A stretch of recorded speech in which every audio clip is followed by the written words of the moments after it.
Então, boa noite, minhas irmãs, meus irmãos. Nós vamos começar hoje o nosso estudo do livro A Gênese.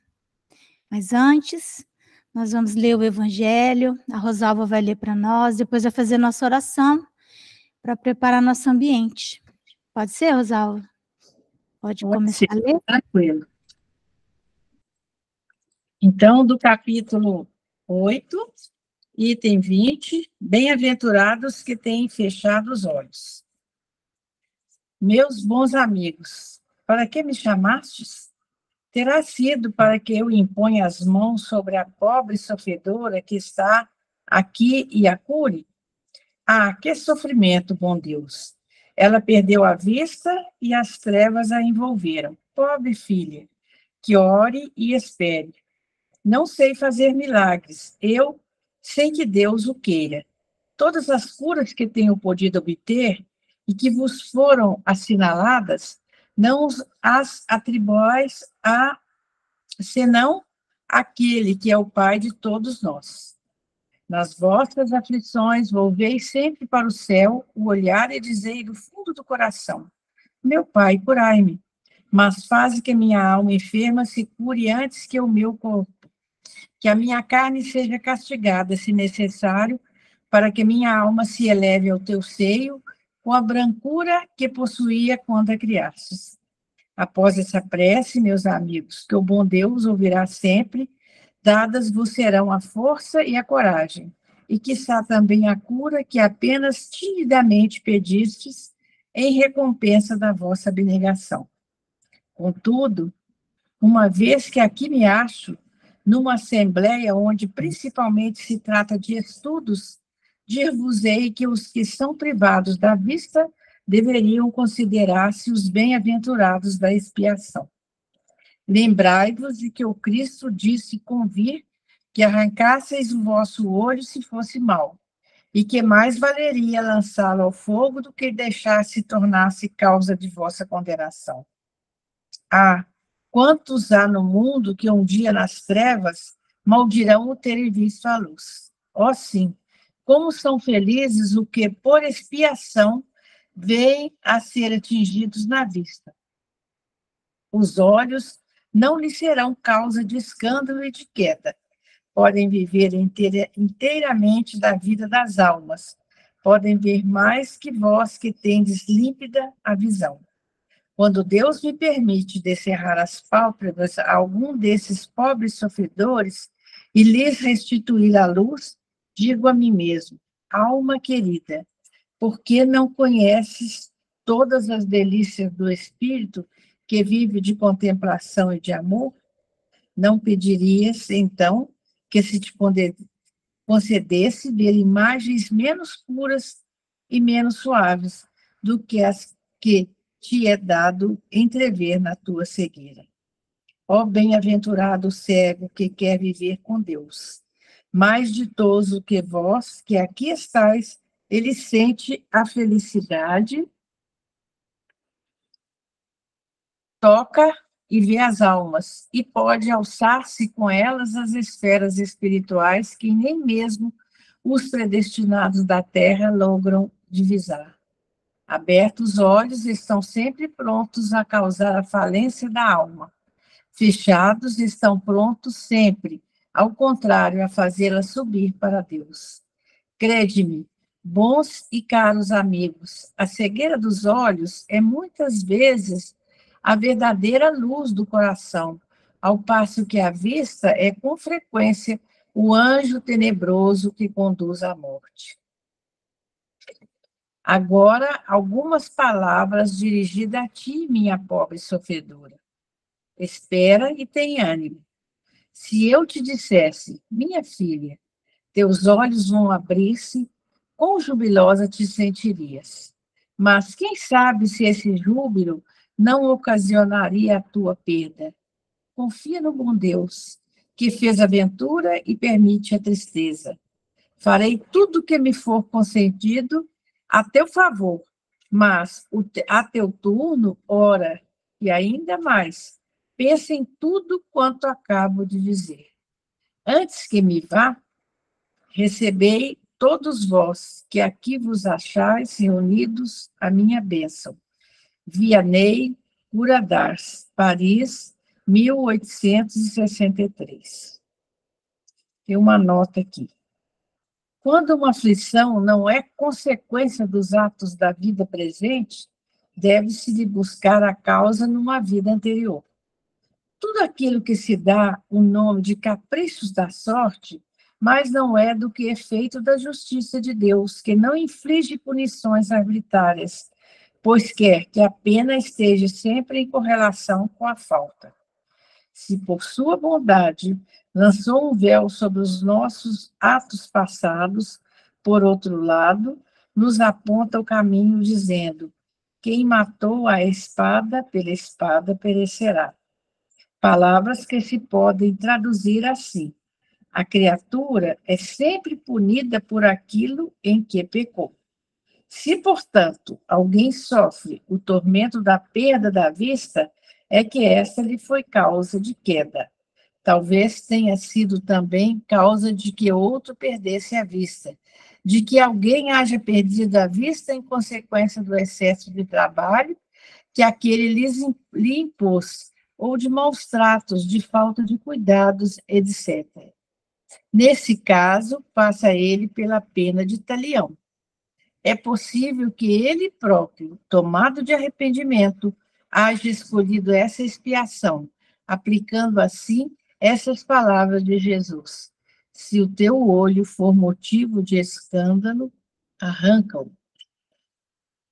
Arrancar é meio complicado, mas que a gente sabe das cegueiras de nascença, das situações em que as pessoas, ou por uma hereditariedade, ou por uma questão de acidente, eu tinha uma professora, e perdem a vista, eu tinha uma professora, a mãe tinha 5 filhos, homens.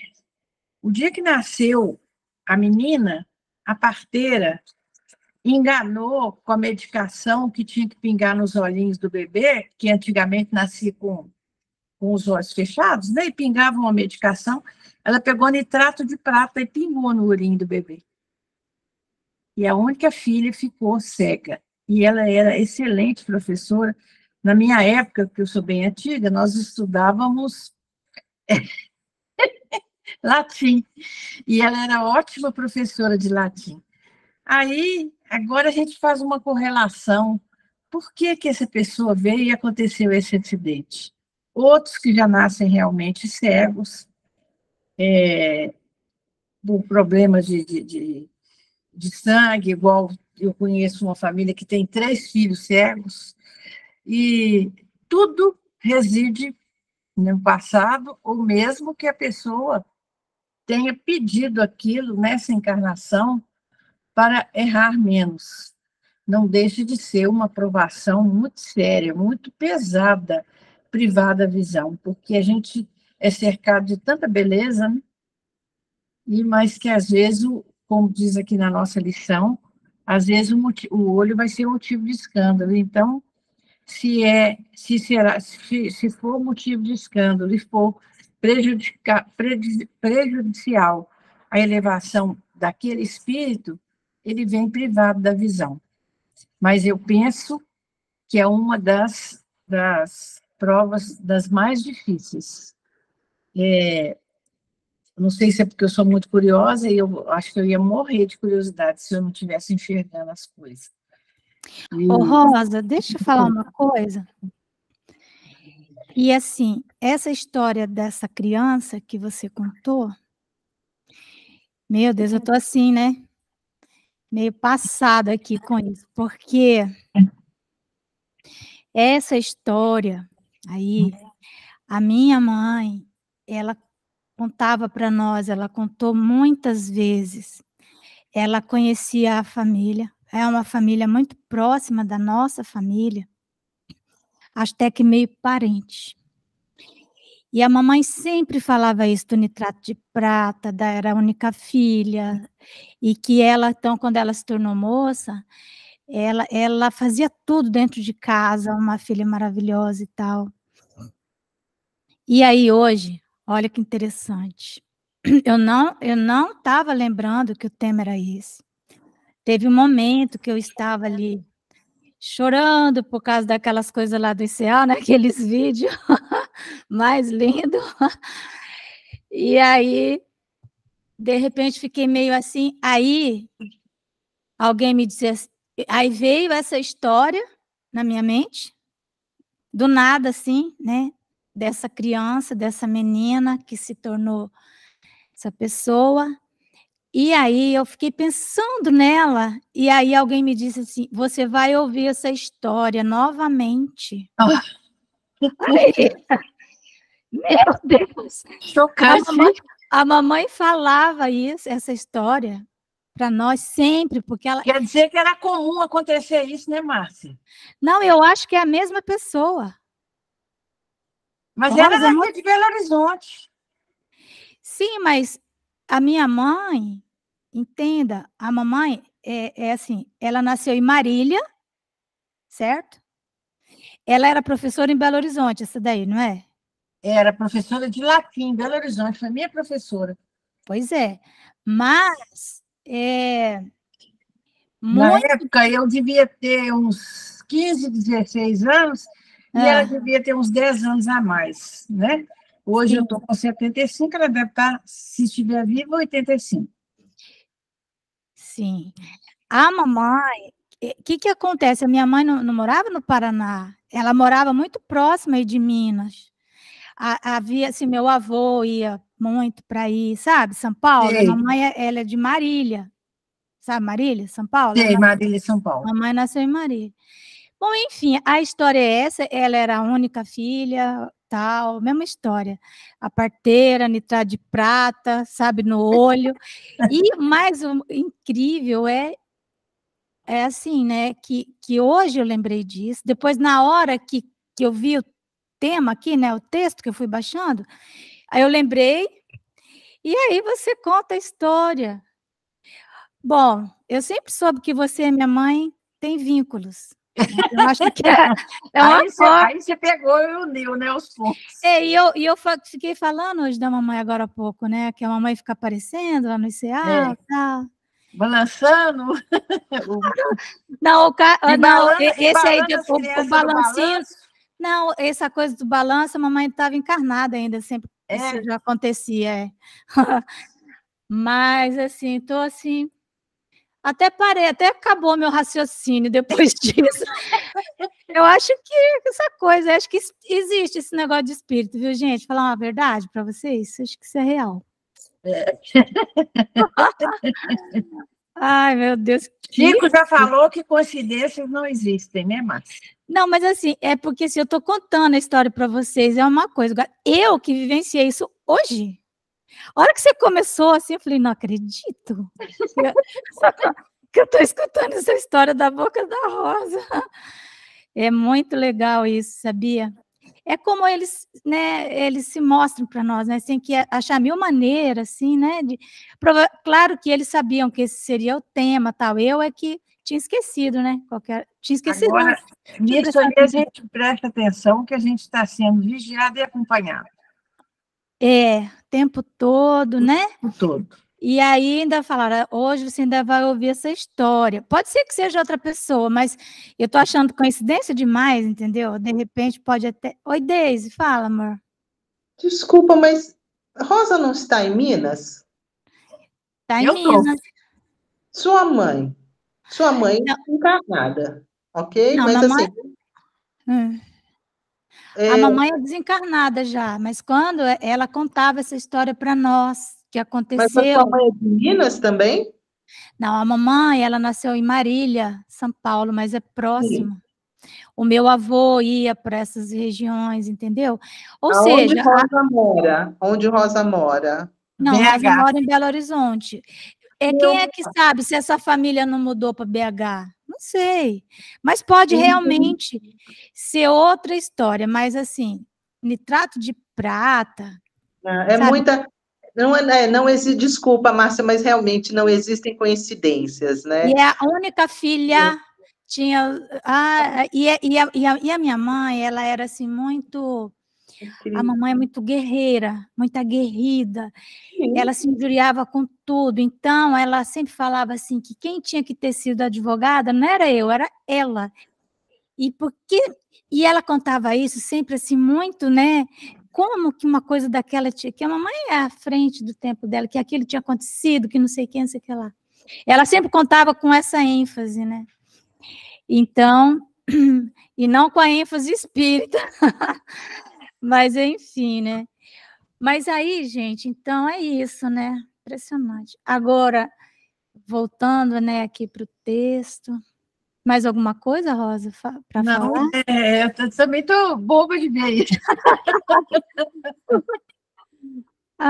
Gente, eu tenho um livro que tem 2 ciganas lá no meu livro. Se um dia vocês lerem o livro...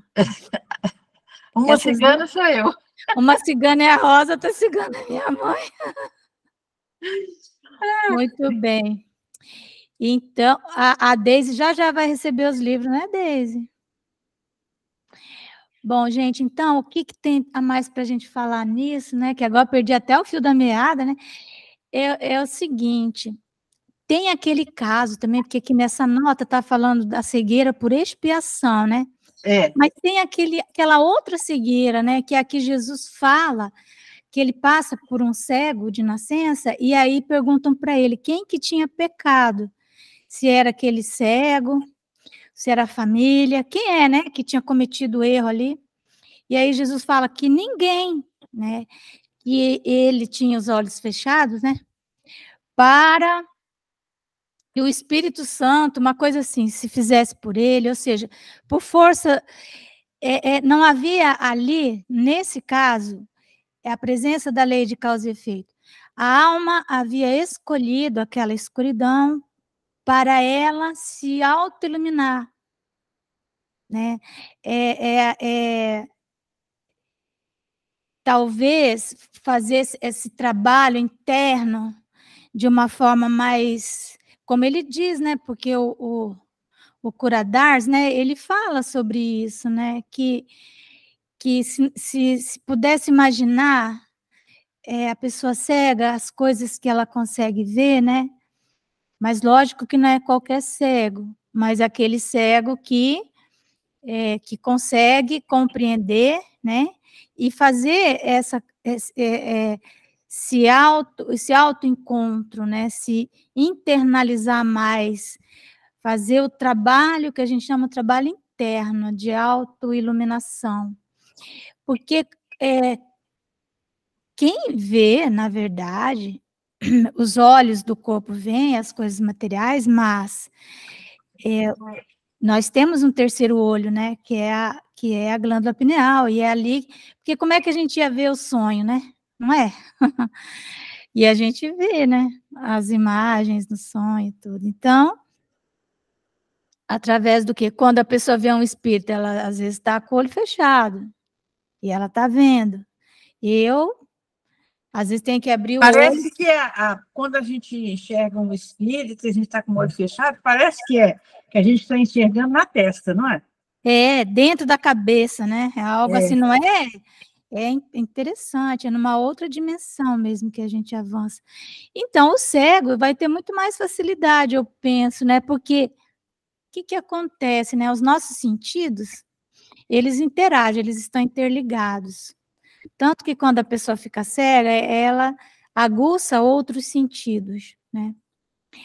E isso vai acontecer também com os olhos da mediunidade, né? Com a glândula pineal, ela vai ficar mais, porque lógico, o teu poder de concentração vai ser maior, você não vai estar distraído olhando as coisas, né? Não é, porque às vezes a gente chega em casa e às vezes eu entro com o olho fechado, assim, que é para não ver nada, sabe? Eu entro de costa, né? Mas, normalmente, a gente entra e já vai vendo um chinelo aqui, né, uma toalha que está não sei o quê. Alguém que não levou o prato na pia? Você vai falar com o filho no quarto, já sai de lá cheio de copo, cheio de coisa, né? Então, tudo isso nos distrai, né? E fico pensando, né, nessas coisas assim. um dia nós ainda vamos entender melhor, sabendo também, pelos estudos que a gente faz nas obras, na Gênese, principalmente na Gênese, que no Livro dos Espíritos, ou a questão do perispírito, que não tem um local onde você enxerga por todo o seu perispírito, né? Então, como será que é isso? Não é? Então, mas evidentemente, né, que a gente sempre está pedindo a cura do corpo. E assim, eu sempre pensava nessa jovem, hoje a Rosa falou. E hoje ainda eu pensei, meu Deus, né? Hoje, a hora que eu estava pensando nela, porque ela ficou com o olho assim branco, né? Por causa ficou branquinho. Por causa do nitrato de prata.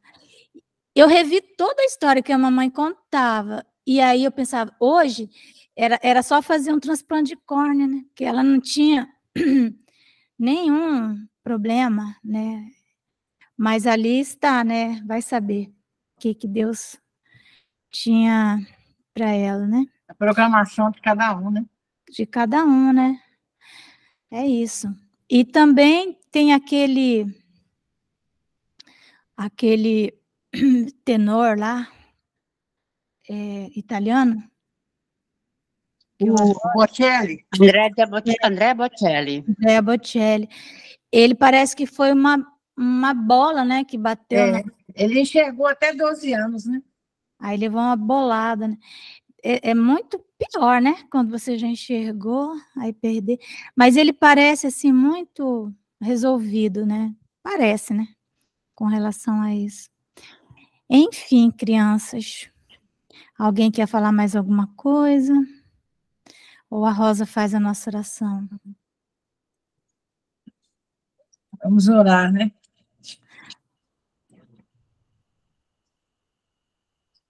Senhor Jesus, nós estamos pedindo permissão para iniciarmos o nosso estudo do livro da Gênesis e pedindo a Jesus que nós, na nossa inquietude, analisando as palavras que nós lemos do Evangelho, nós ficamos à procura de solução, de motivos para a cegueira física.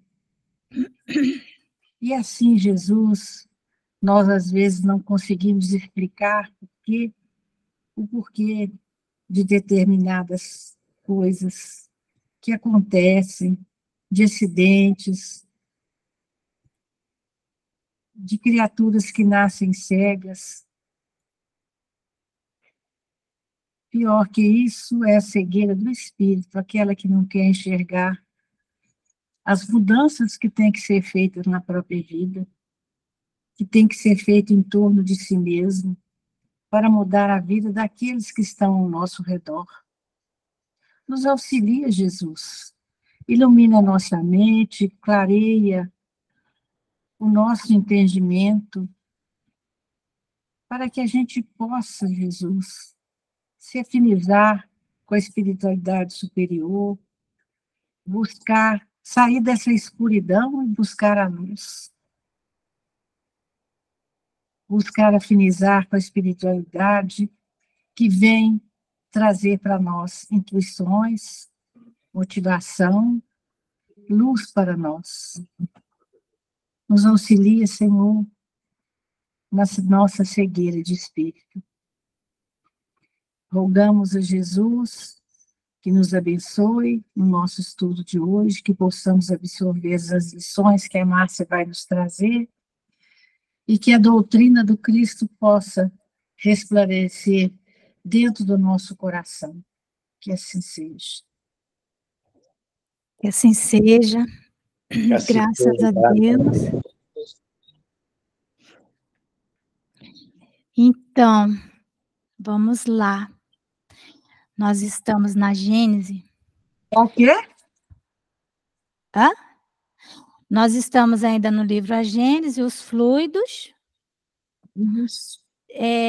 Item 29, deixa eu dizer aqui. Qual capítulo? O capítulo é 14. É um X, um I e um V. Capítulo 14. O item é 29, catalepsia e ressurreições. Olha, eu tenho pavor de catalepsia. É, também. Antigamente tinha muita história, né? E aí a gente, nossa, ficava com muito. E aquele povo antigo, gente, se reunia na porta das casas, eu criancinha, só para falar essas coisas. Meu Deus, eu tinha um tio que ele era especialista em contar história de assombração, história de quem morreu, que foi enterrado vivo. Ai, meu Deus do céu. Meu sogro contava a história de uma casa lá, vizinho dele, que tinha uma bonequinha de pano e de noite a bonequinha andava a casa toda. Nossa, mãe. Então eu não sei como que nós sobrevivemos, sabia? Porque O tio da Rosália não, tem uma imaginação bem Hoje é fértil, hein? filme de terror, né? Aí Né? eles queriam substituir. não precisava de Era filme. boi da cara preta, mula sem cabeça. Eles iam, calma aí, porque quando você abre aí. Ai, meu Deus. Mas é verdade. Nossa, cada história. Então, catalepsia era muito que eles falavam. Nossa, mãe. Aí eu ficava tão assim, eu ia dormir, eu ficava tão impressionada, eu ficava pensando como que eu iria fazer se acontecesse comigo, né? Mas aí não ia adiantar, não sei o que lá. Ai, meu Deus. Então, nós estamos falando aqui, né, sobre os fluidos, ó, tá vendo? É isso aí. Lembrando que o perispírito, o próprio Allan Kardec, nesses capítulos mesmo, ele diz que a natureza do fluido do perispírito, ela não é conhecida, nós não temos como saber. Hoje nós já temos mais ou menos uma ideia de que seja um campo eletromagnético, né? Mesmo assim um campo, algo assim que, né?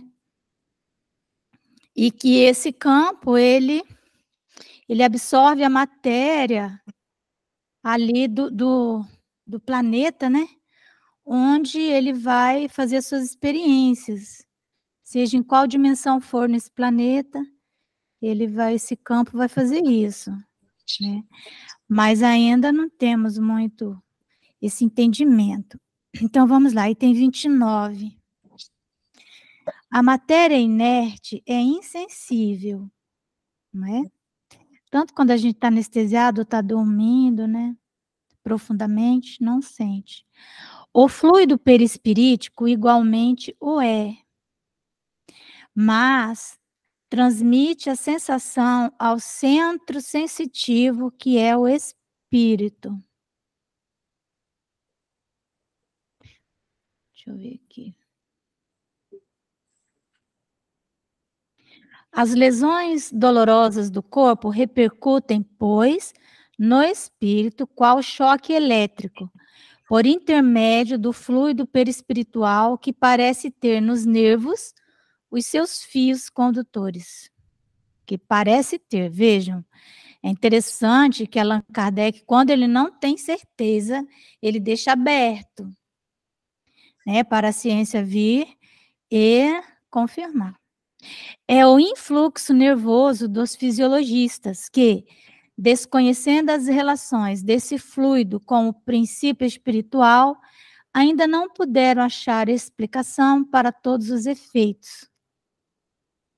O que é como que funcionam os nossos terminais nervosos, né, os nossos nervos. Interessante. Nós sabemos que os centros vitais, né, os centros de força que estão no perispírito, eles têm uma conexão com os plexos nervosos no corpo físico. Plexo é uma junção de nervinhos, não é? Então, há essa conexão, né? Através disso que as coisas acontecem. Agora, que coisa incrível, né? Que é o organismo. Eu vi um videozinho do sistema, dos nossos nervinhos, né? Os milhões de quilômetros que nós temos de fios nervosos. A interrupção, que é uma corrente elétrica. Você vê, tua mão está funcionando aqui, né? Mas se interromper, você já tem problema na mobilidade dos dedos, né, Rosa? A Rosa esses dias estava com problema no dedo, não é? Alguma coisa ali estava impedindo a passagem, né, do fluido ali, certo? Da eletricidade, parece, né? Da Por exemplo, a Laura está com um problema no coração, que o lado esquerdo, a parte elétrica do coração não funciona. Então, o que aí dá arritmia. Pois é. É a parte elétrica do coração. É a parte elétrica. E você sabe que a arritmia, segundo a minha filha, né, a Sara, que ela é cardiologista, ela queria fazer uma outra especialização em arritmia, ela disse que sabe-se muito pouco sobre as arritmias. Muito, muito pouco mesmo. Quase nada. A maioria das coisas são hipóteses. Então, vamos lá. A interrupção pode dar-se pela separação de um membro ou pela secção de um nervo, mas também parcialmente ou de maneira geral e sem nenhuma lesão, nos momentos de emancipação da alma, de grande sobreexcitação ou preocupação do espírito. Vocês já notaram que às vezes a gente está assim, com tanta coisa na cabeça, ou às vezes a pessoa está, vamos dizer assim, ela está num jogo, né, igual a minha neta, que jogo de vôlei. Às vezes ela chega em casa toda marcada, mas ela não viu isso, não doeu na hora, não sentiu nada, porque ela estava sobreexcitada, né? Então, você não sente. Eu vivo esbarrando nas coisas, mas estou sempre com o mundo na lua, eu na cabeça lá na lua, e aí quando eu vejo, estou com aquelas manchas roxas, aqueles negócios assim. Onde foi que eu bati isso? Que hora que eu bati? Não lembro, não vi, né? Depois dói, mas na hora não, né? E então, também quando ocorre aqui essa emancipação, às vezes pode acontecer aquilo que é o sonambulismo, né? O estado sonambúlico, em que as pessoas espetavam agulhas, né, no médium que estava em estado de sonambulismo e ele não sentia nada, né? Que maldade, né? Porque depois, quando o cara volta, ele vai sentir, né? Gente, faziam cada experiência com médium. Tem um livro de Elizabeth Desperance, No País das Sombras. E ela é médium de efeito físico, de materialização. E, assim, naquele tempo, sabia-se muito pouco a respeito da fenomenologia da mediunidade, da fenomenologia orgânica. Hoje nós sabemos que tudo é o organismo, está tudo ali, né? Que você, num transe mediúnico, você pode ter até uma parada cardíaca, né? Para morrer. Exato. Não é? Então, e esse livro, então, ela conta, né? E ela estava em uma dessas sessões, ela ficava numa câmera escura, porque a materialização ela exige o ectoplasma, a produção do ectoplasma se dá melhor no escuro, tal, e aí ocorreu a materialização do espírito, só que o espírito, quando se materializa, é uma coisa que ninguém sabia muito bem, o médium se desmaterializa. Há uma modificação na estrutura das células do médium, né? Então, pedaços dele se desmaterializam para materializar o espírito. Então, o espírito não pode ser tocado a depender das condições, né? E então, ela estava deitada, né? Que normalmente o médium de materialização ele fica exaurido, né? Exausto. E aí o espírito, quando apareceu, uma pessoa da plateia correu para segurar o espírito. Porque o que acontece? Na materialização, às vezes o espírito, porque são as células do médium que revestem, que é o ectoplasma do médium, às vezes é incrível isso. A face fica, às vezes, parecida com a do médium. Uma certa aparência, alguma coisa. E aí, ele correu para segurar o espírito materializado para alguém ver se ela estava lá na câmara. Com isso, ao pegá-la, né, a pegar o espírito, ele contaminou todas aquelas células, e ela deu um grito lá dentro, aí ocorreu ali, o fenômeno foi aos poucos se diluindo, mas ela, quando ela volta vomitando sangue. Era a região do estômago dela que foi afetada, porque justamente é onde o nosso plexo o gástrico, né, que a gente mais usa na mediunidade, especialmente na mediunidade de efeito físico. E ela disse que ela ficou um ano, ficou meses entre a vida e a morte, e depois ficou um ano para ela se recuperar. Olha quanta coisa que faziam com os médiuns, não é? Então, é isso. Então, às vezes, médium sonâmbulo, a pessoa vai lá, espeta uma agulha para ver se ele não está sentindo nada, né? Então, nesse estado, o espírito não pensa no corpo e, em sua febril atividade, atrai, assim, por assim dizer, o fluido perispiritual, que, retirando-se da superfície, produz aí uma insensibilidade momentânea. Às vezes, no calor de uma discussão, né? Você começa a discutir. Não tem aquelas pessoas que ficam possuídas, né? Ela tem uma crise histérica, por exemplo. Na histeria, a pessoa não sente nada. Sabia? Quando é uma crise histérica bem mesmo assim, a crise histérica é uma crise nervosa. Mas ela é uma mediunidade anímica. Então, a pessoa, às vezes, começa a gritar, babar, não sei o quê. Ninguém consegue controlar a pessoa, não consegue segurar, né? A pessoa fica com uma força descomunal, mas é porque realmente... Márcia, é a Júlia que levantou a mão. Quer falar, filha? Assim, eu lembro, agora a senhora falando esses detalhes, eu lembrei de quando eu fui assaltada. Meu corpo não reagiu, só que aí depois, quando eu fui assaltada, eu fiquei me tremendo toda. Eu fiquei sem ação, não conseguia nem andar de novo. E eu que fui assaltada e briguei com o assaltante. Meu Igual a Deus, minha avó. igual a mamãe, vocês são mesmo assim. A E mamãe pegou deu... minha bolsa, eu puxava e puxava. Gente, igualzinha a mamãe.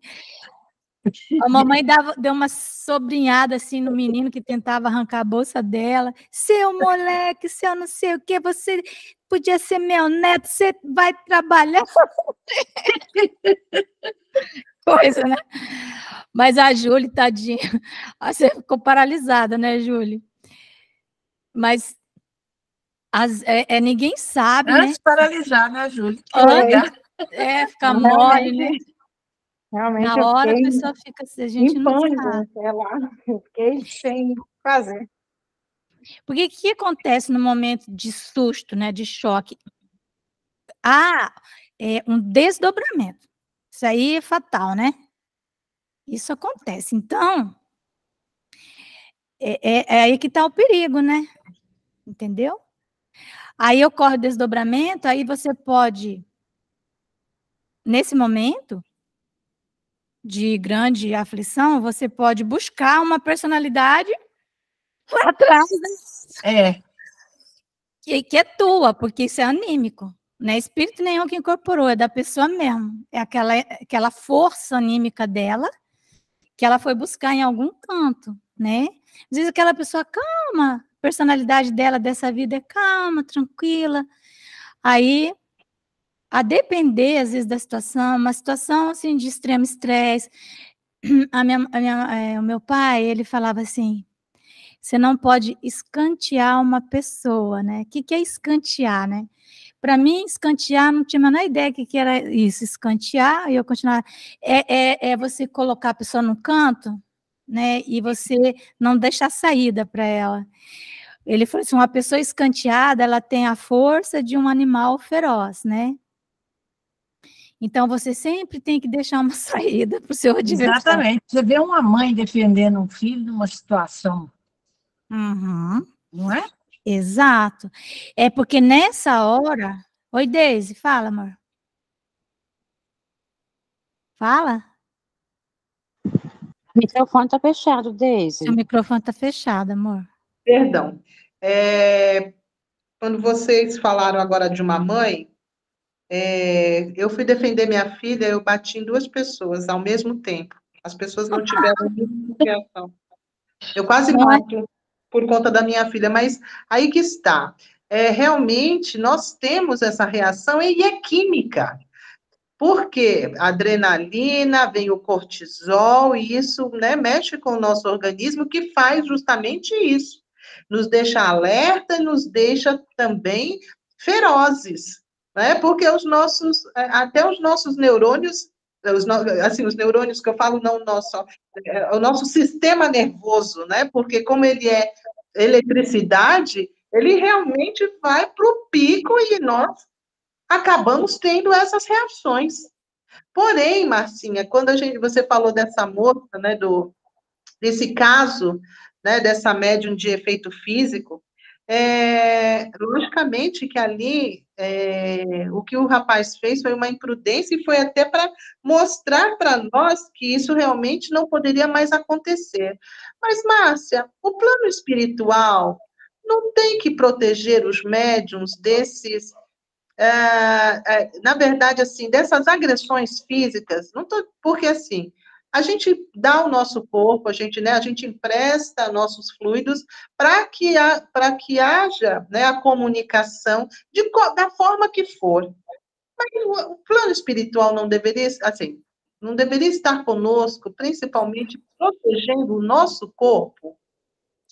Então, não é assim que funciona, viu? Não vai se fiando muito nisso, não. Ó, o que acontece, né?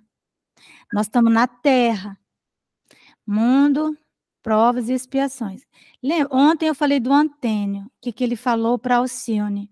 Ele disse mais na conversa que ele tem com a Alcione. Você vai para lá, tu vai encontrar o amor da sua vida, aí tu vai querer ficar com ele, aquela coisa toda. E ele disse, mas o mais grave, Alcione, que você vai estar sujeita a todas as intercorrências do planeta, e a nossa possibilidade de intervenção é reduzidíssima.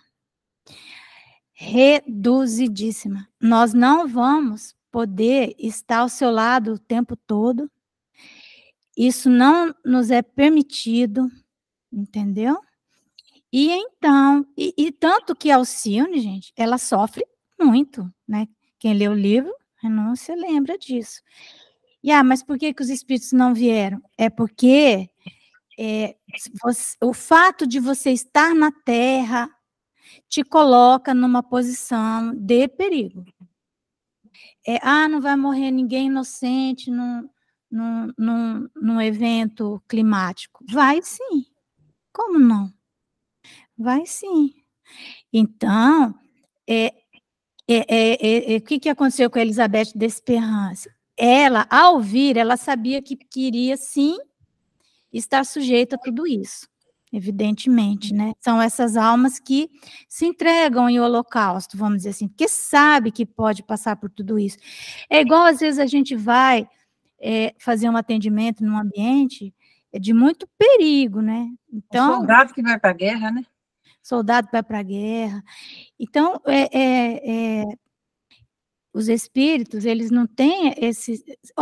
é só ver mesmo, por exemplo, lá em nosso lar, quando começou a Segunda Guerra, né, que André Luiz estava lá, e que aí tem como se fosse uma televisão, né, de nosso lar, o pessoal chamando atenção para que todos fizessem orações e tal. O quanto é difícil até conseguir equipes de resgate do mundo espiritual para vir na Terra. Eu vejo, às vezes, as pessoas achando que nós temos que cuidar muito de nós mesmos, na nossa segurança, né? Essas cautelas todas nós temos que ter, porque nem sempre eles vão conseguir estar ali, né, intervindo para nos auxiliar.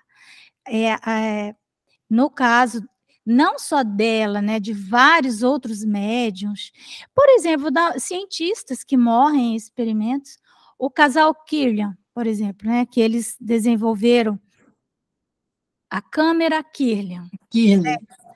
É aquela câmera, só você... Eu mandei para vocês as imagens que eu falei que ia mandar? Se eu não mandei, acho que eu mandei. A câmera Kirlian, ela fotografa esse campo eletromagnético em torno das pessoas, dos objetos, das folhas, enfim. Mas enquanto eles desenvolviam esse experimento aí da câmera Kirlian, eles não sabiam que a câmera Kirlian produzia radiação beta. E aí, a mulher dele, que era o casal, ela acabou tendo um câncer severíssimo em função disso, né? E morreu, né? E ela estava fazendo uma coisa boa para a humanidade. Quantos outros que também, né, nos seus, vamos dizer assim, nos seus experimentos, eles entregam a sua vida, porque é necessário que aquele conhecimento venha, mas na Terra ainda não tem todos os elementos necessários, e aí a pessoa vem, né, se entrega em holocausto, como se diz. E às vezes ela, ao fazer isso, ajuda no progresso, né, da Terra, e ela ganha uns pontinhos lá do lado de lá. Eliseu Magno. Fala, Eliseu. Eliseu? O seu microfone está fechado. Desculpa. Tem a Corrêa, né, Marie Corrêa, lembra? Hã? Aquela física Marie Corrêa, que ela desenvolveu um negócio de energia. Sim. E Nuclear. aí ela adoeceu, né? Sim, todos esses que mexeram com essa questão, até saber, né, que isso causava, não tinham noção, não é? Aquele acidente que aconteceu lá, foi em Goiânia? Aquele acidente... Foi em Goiânia, do Césio. Do Césio. O pessoal descartou o negócio lá, né? Jogou lá, não. Jogou. Então, você vê, né? E aí não tem, os espíritos tentam às vezes, mas aí, às vezes ele fala, bom, fazer o quê, né? Vai, desencarna, depois você volta. Eliseu e Deise levantaram a mão. Podem falar, gente. Quando eu fiquei sabendo que o meu anjo guardião, o meu amigo, né, companheiro, não fica 24 horas por dia comigo, eu também olha, até agora eu tenho medo. Eu queria saber quando que ele sai de perto de mim, entendeu? Para que eu fique em casa quietinha.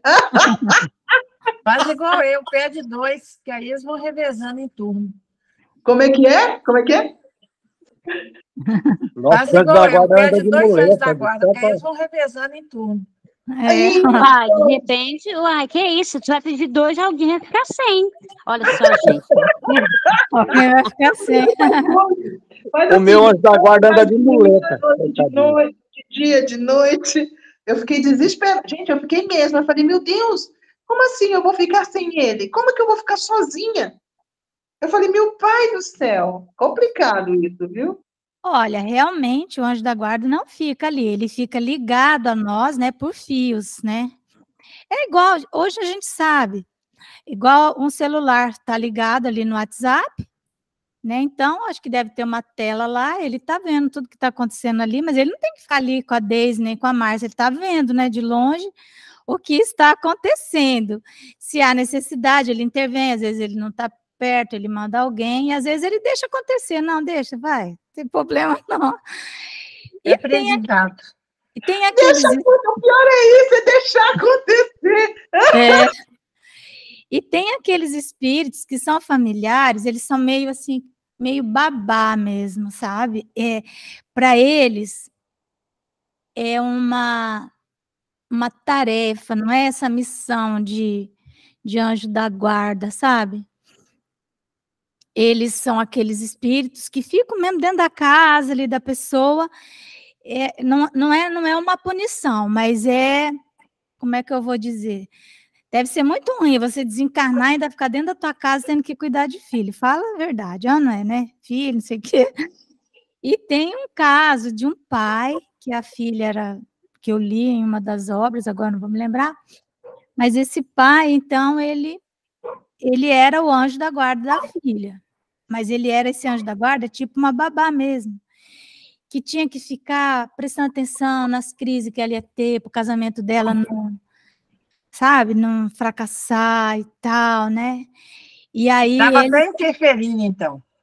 ele ia até a exaustão, esse espírito, ficar cansado, né? Eu fico imaginando, eu não quero isso para mim. Eu já falei para meus filhos, ó, desencarnando, vocês não precisam nem rezar para mim, entendeu? Tá bom, né? Eu vou desencarnar, aí a hora que eu puder, eu volto lá na minha hora. Também não vou ficar pedindo para voltar, fazer igual o André Luiz, não vou fazer. Fala, Deise. Você quer férias de filho? Eu quero. Ai, né? Gente, vou continuar lendo aqui. Vamos lá. Você que tem tanto filho, minha irmã. Tá vendo como Você já cansa? pensou cada um rezar para eu resolver um problema? Aquilo que eu estava falando para a Rosalva, as intercessões, né, que a gente fica rezando. Gente, vamos rezar para Deus. Eu falo, vocês orem tudo para Deus, não ora para mim, porque senão vai me perturbar do lado de lá, né? Ó, poder-se-ia também admitir que, em certas circunstâncias, no próprio fluido perispiritual, uma modificação molecular se opera, que ele tira temporariamente a propriedade de transmissão. Veja, tudo hipótese, tá? Poder-se-ia também admitir. É por isso que muitas vezes, no ardor do combate que a gente está acabando de falar, né? Um militar não percebe que está ferido e que uma pessoa cuja atenção se acha concentrada no trabalho não ouve o ruído que se lhe faz em torno. Certo? Não ouve mesmo. É porque, na verdade, nós podemos dizer que nós temos 4 cérebros, né? A rigor, assim. Diferentes. Então, estão em dimensões diferentes. E tudo em teoria, né? Então, tem um que é um cérebro intelectual, que é quando você está mergulhado nele, você está fazendo um trabalho concentrado, realmente você pode dar respostas vagas, porque aquele cérebro que deveria estar dando a resposta, ele está concentrado em outro trabalho, e aí vem um cérebro e toma o lugar dele, que seria um cérebro mais primitivo, e ele, então, ele responde no lugar do cérebro intelectual, entendeu? Sem fazer análises. E aí, por exemplo, os meus filhos, eles descobriram, né, por exemplo, eu trabalhava fora e também tinha um gabinete aqui em casa, um escritório, trazia muito trabalho para casa. Então, eu ficava na frente do computador ali, né, trabalhando, e quando eles queriam alguma coisa, que eu estava bem concentrada, eles chegavam, e aí eu ali, pode, vai, tá, ok. Só que quem estava respondendo não era o cérebro intelectual, era, né, meu cérebro sensorial, outro. Aí, depois eu comecei a perceber, eu falei assim, bom, então vou fazer o seguinte, eu vou dar uma ordem aqui para mim. Sempre que eu estiver concentrada, a resposta vai ser não. Mas aí eles eram tão inteligentes que daí eles invertiam a pergunta para que o não fosse o que eles queriam. Gente, que horror. Mas é isso que acontece, né? Nós temos temos um cérebro, por exemplo, que é mecânico. Ele raciocina por ele mesmo, sabia? Cérebro mecânico.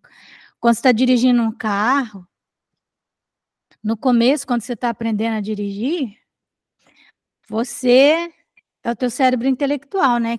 Então, cérebro intelectual para essas coisas mecânicas. Oi, Julie. Tô mentindo? Fala. Eu ia falar outra coisa, que quando eu converso com surdos, interpretando minhas falas, eu desligo. A pessoa pode falar comigo e eu não estou nem ouvindo, porque parece que eu estou só concentrada com os surdos e ali em volta morre tudo, entendeu? Sim. É muito diferente, uma sensação muito estranha. Não, inclusive a Júlia tem uma coisa interessante, né? Porque a pessoa que é intérprete de Libras, ele tem que ficar extremamente concentrado no rosto do outro e ele tem que preceder o que o outro vai falar, ele tem até que adivinhar o que o outro está falando, né? Tem que adivinhar, ele tem que meio que ler a mente da pessoa que está falando para ele ser rápido. Então, às vezes a gente vai. E eu falo muito devagar, vocês já viram que eu sou lenta, né? Às vezes eu dou umas tiradas, mas normalmente eu falo muito lento, eu sei que isso é muito chato, muito ruim. Aí eu começo a dar uma explicação, aí a Júlia vai e ela já fala lá na frente, entendeu? Mas não é aquilo que eu ia falar, entendeu? Eu falo, Júlia, você espera terminar de falar, mas é tão incrível. Não é verdade, Júlia? A gente vai falar, e não é só comigo isso, ela é assim com todo mundo. A pessoa começa, ela vai e fala, mas aí depois eu me dei conta, eu falei, é por causa da profissão dela, né? E ela pega logo, a Júlia, ela pega a essência do que você está dizendo, né? É interessante isso. Mas às vezes ela se engana, né? E aí pronto, aí ela vai fazendo coisa assim, achando que é aquilo e não é, né? Bom, então, esse nosso cérebro mecânico, gente, ele é assim, né? Quando você consegue transmitir todas as informações da direção de um carro, por exemplo, para o cérebro correto, que é o mecânico, você não pensa mais. Porque você não pode pensar, agora eu vou virar à esquerda, agora eu vou pisar na embreagem, agora eu vou coisar o freio. Você não pensa. Quem é que faz o raciocínio, né? Por isso que quem está do lado de uma pessoa dirigindo não pode ficar falando. Olha, ali tem uma vaga, né? Casal, quando o casamento já acabou, é assim que funciona, gente. Quer saber se um casamento acabou? Você está atrás. Eu tenho horror quando eu estou atrás, num carro, de um casal que está na frente, a mulher dirigindo ou o marido, e o que está do lado. Você não viu a vaga? Você não sei o quê, né? Vira à direita, vira à esquerda. Você não está vendo, não sei o que, esse casamento já é. Então, eu sinto muito, estou falando. Eu fico desesperada, por isso que eu não gosto de entrar em carro que tem casal na frente, sabe? Porque sempre acontece essas coisas, começa a briga. Mas, quando você fala com a pessoa que está dirigindo, você tira ela do centro motor, que é o centro correto dela dirigir, traz ela para o centro intelectual, ou cérebro intelectual, e ela pode até bater o carro. Porque ela, entendeu? Dá um choque ali. É interessante. Essas conduções, esses campos eletromagnéticos que aos poucos nós vamos compreendendo, né? Como nós estamos falando, Ana, nem entramos no assunto, gente. Fala a verdade. Aqui, da catalepsia. Efeito análogo, porém mais pronunciado, se verifica em alguns sonâmbulos. Parece até que a gente tinha, mas também a gente tinha até lido, já, porque a gente falou sobre isso. Na letargia e na catalepsia. Finalmente, do mesmo modo também, se pode explicar a insensibilidade dos convulsionários e de muitos mártires. Então, aqueles mártires, né, os cristãos que iam morrer, né, não sentiam nada, estava na fogueira, não sentia nada. Tem uma história que eu acho que não é verdade. Acho que não é verdade. É a última história que eu vou contar, porque o nosso tempo já acabou. Que é de João Evangelista, que lá ele estava na Grécia, né? E aí ele foi preso e tal. Ele foi o único que morreu de morte natural. Aí dizem que colocaram ele num tacho de óleo quente, óleo fervendo, e ele saiu vivo. Isso está até num livro, tá? Tem um livro que fala isso. Tá bom? Mas eu acho que não é real isso. Até perguntei para o Divaldo começou a rir. Eu falei, Divaldo, aquela história, né, de João Evangelista, que ele ficou lá no tacho de óleo fervendo. Aí a gente estava até no aeroporto, aí Divaldo, Marcinha, vamos falar de outra coisa. Começou a rir, né?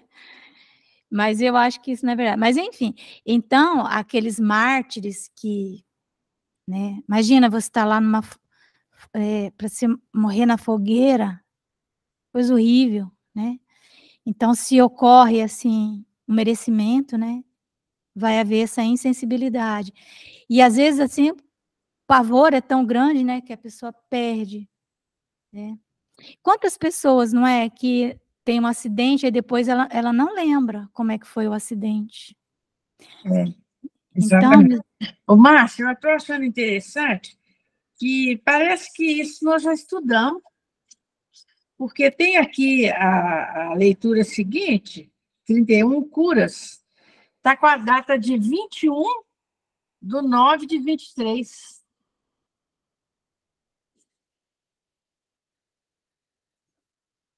Às vezes está precisando repetir, né? nossa. Não, mas a gente está falando de fluidos já faz um tempo imenso. Pois é, mas aqui eu estudo só com você esse livro. Jura? Mulher. Então, Nós só repetindo para poder ó, fixar a lição. nós estamos repetindo e já faz tempo, porque agora, o que aconteceu? Eu coloquei num outro padrão aqui, não é mais no PDF, vocês estão vendo que não está mais fugindo, né, da tela. Oi, Ivone, fala. Não, desculpa, eu apertei o botão errado. Ah, tá. Então, eu coloquei em Word, eu consegui transformar o texto em Word, e aí ele sempre diz onde eu parei, entendeu?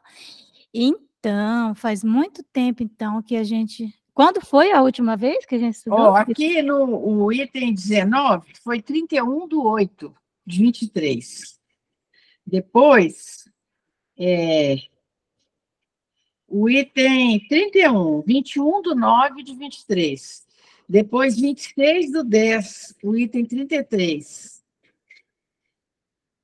Então, Tá nós já vendo, gente? fomos Quem e tem a voltamos. Hermione na sala, é isso que acontece. A Hermione? A Hermione do Harry Potter, a mais inteligente da turma.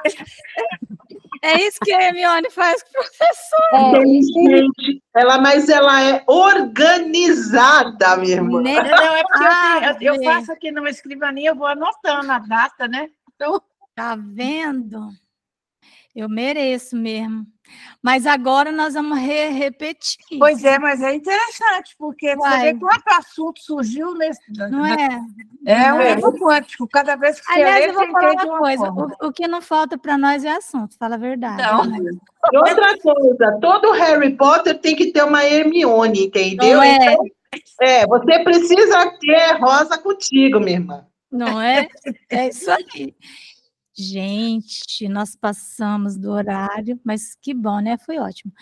Quem vai fazer a nossa oração? A Deise? Pode ser, Deise? Pode sim. Que dia que Israel fazer a oração? Sábado, né, Israel? Porque eu vou fazer o estudo sábado, Israel vai fazer a prece. Isso. Ok. Vamos lá, Deise.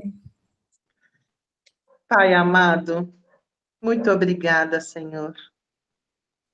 Nada é por acaso, tudo tem um propósito. Hoje precisamos novamente ver essa lição. Mas o mais interessante é a nossa interação.